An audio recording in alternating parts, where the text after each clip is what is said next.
fishing communities have been, of course, providing food to all of us for centuries.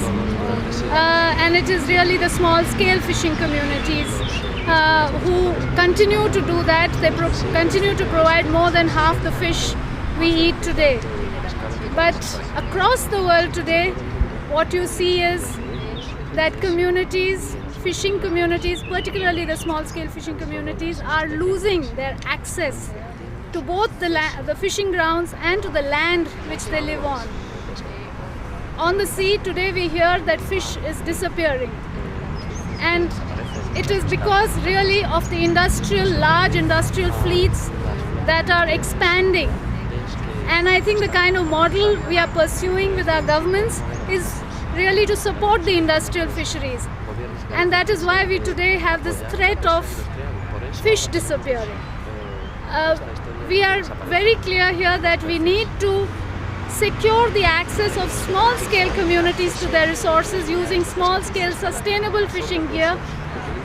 Fish is there, it's a renewable resource, it needs to be taken care of and managed, and it is small-scale communities who can do it best. On land also, communities are losing access. They live near the coastline, they live near water bodies. These are today hot properties for tourism, for industry, for ports, for thermal power. Across the world, communities are losing their access to these lands which they have occupied and which they need to be on if they are to pursue their livelihoods. They cannot live 20 kilometers inland and go fishing. They have to be on the coast. But today they are losing their access to the coast and to other riparian locations. So these guidelines are very important. They deal with a very critical issue for small-scale fisheries, that of secure access to tenure.